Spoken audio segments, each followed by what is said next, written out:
I tell people this all the time. If you want to be a good heel and you want to become like extremely heat filled as a heel, just wrestle me one-on-one while my mom's at ringside. That's all you got to do. I promise you will be a heat-seeking missile. Yeah. You got to make it to the car, though. You got to make it to the car. I don't think. Yeah.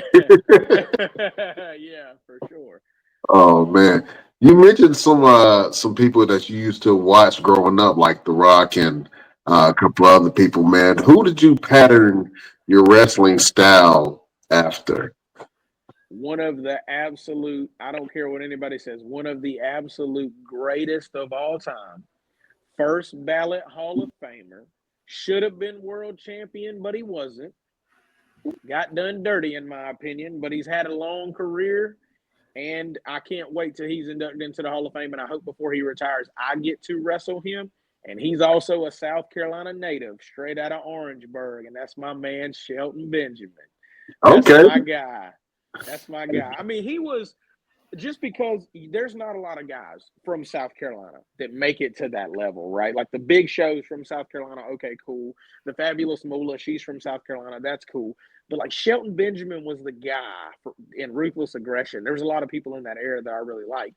And I love The Rock, but Shelton Benjamin, man, just because he's from my state, he was awesome, phenomenal athlete, strong, fast, quick, had great matches against so many people, Intercontinental champion, United States champion, tag team champion, like I said, should have been world champion. So he was one of my biggest influences. And then I would say early days to mid-level days, TNA, AJ Styles. And that's just because, I'm right at 6 feet. So I'm not Randy Orton height, The Rock height, Triple H height. I'm not that. I'm not even Stone Cold's height, but I'm the same height as AJ Styles.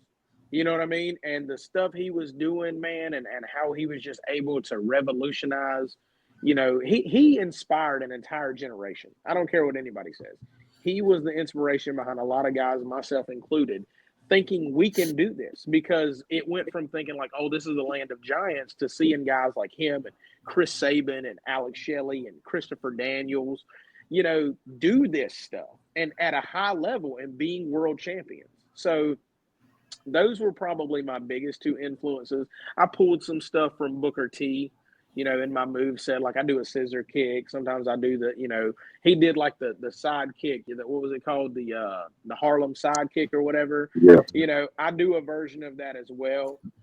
So different people. My finishing move comes from The Rock, just because it's easy and I can hit it on anybody. So different people, man. And it also depends who I'm wrestling and what kind of match I'm wrestling. Like, if I got to get in there and wrestle like, a Kurt Angle, I can. But if I need to get in there and wrestle like Terry Funk, I can do that too. So just depending. But those are the main guys that I really pulled most of my stuff from. Oh man, I think you're a little bit of a historian, man, because you know a lot of great wrestlers, man. And I can see your taste in wrestlers. You know what I'm saying? I always like to see Yeah, for who sure. people actually like and who they pattern themselves after, man. Yeah, for sure. So that's awesome.